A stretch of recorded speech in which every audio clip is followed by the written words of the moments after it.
All right, and now we move on to the Kennedy family, James and Margaret McEwen Kennedy. James Kennedy, born of Scottish heritage, was actually born in Glengarry, Ontario, Canada, on January 14, 1825, to Reverend Donald Daniel and Isabella Robertson Kennedy. We know we don't have a photo of him, but he was a large man with red hair and blue eyes. He was actually raised in the Anglican faith and grew up in a one-story log home. And in 1853, at age 28, he crossed into America as a young man on his own, settling at St. Peter. 2 years later, in 1855, he decided to go back to Canada. He would make many trips back and forth across the border. And in 1858, he decided to move back to Canada. I'm wondering if perhaps the American Civil War and the things that were going on may have been a good reason for him to head back, get out of here. But the next year, the beginning of the next year, he would marry Margaret McEwen on January 7th, 1859. Also of note is, in his family, his father, minister, was said to have built the log cabin church that is prominently mentioned in the book by Ralph Connor, The Man from Glengarry, which I happen to have an old copy of. And so if you're interested in learning what life was like in the wilds of Western Canada and when it was first settled, and talking about Kennedy's father, there's the book. Margaret was born 15 years after James on September 21st, 1840, so she was quite a bit younger, in Stormont, Ontario, to Alexander and Catherine Monroe McEwen. She was described as being very small and dark complected. Her father was a farmer, but she was one of 11 children. And what was interesting, I'll talk a little more about it, but they traveled quite extensively. We think of in these days that people didn't travel, but they traveled back to Canada quite often to visit family and friends, which was interesting to me. They would have 5 children that lived to adulthood. Christina Margaret, or Christy, born in 1860. Catherine Isabella, or Cassie, 1861. Daniel in 1863. Alexander, or Sandy, I'm guessing he had red hair, 1865. Jeanette, or Nettie, 1865.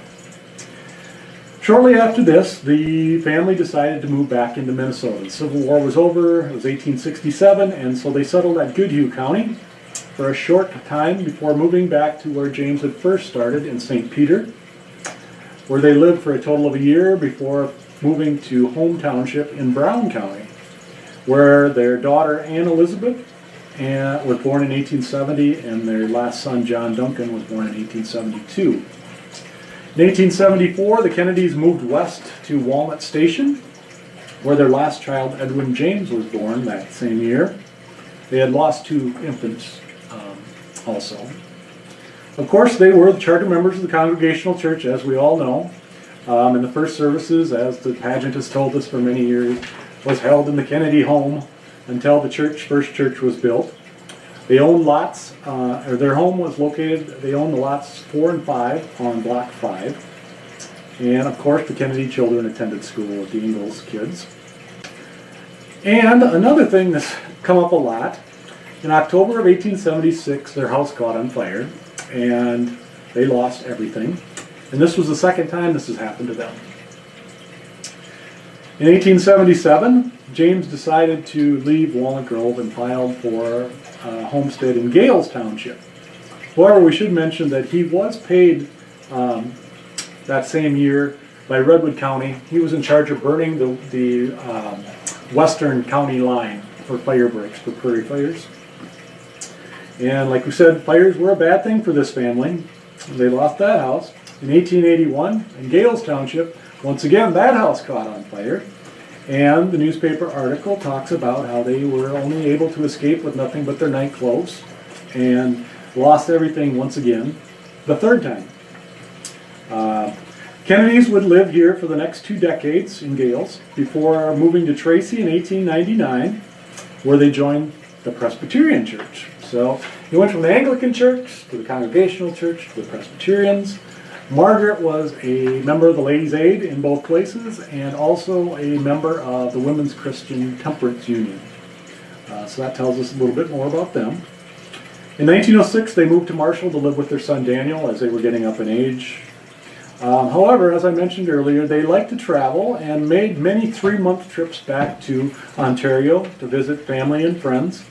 Margaret's parents didn't die until the late 1880s, and so she was able to see them. And like I said, she had many siblings. And they also made trips to Colorado quite often, where the family would end up, many of the children would end up moving. James passed away in his sleep of heart disease, of a heart attack. He'd had a slight attack earlier, seemed to recover from it, and passed in his sleep that night in Minneapolis while visiting his daughter Christy. At that time, his wife was away. Margaret was away in Colorado visiting the 2 children that lived there at the time. There would be more than that, but after James' death, Margaret moved to Colorado to live with her daughter and died in Genoa, Lincoln County, Colorado, on March 13, 1928. Both her and James Kennedy can be found in the Marshall City Cemetery. Of the Kennedy children, the 3 oldest girls, Christy, Cassie, and Nettie, all became teachers and very successful. Anna became a housewife, John a dentist and real estate agent. Alexander Sandy died rather young, was an accountant, real estate man, lumberyard manager, and last an auto mechanic out in Colorado. The youngest, Edwin, was a real estate agent and furniture salesman.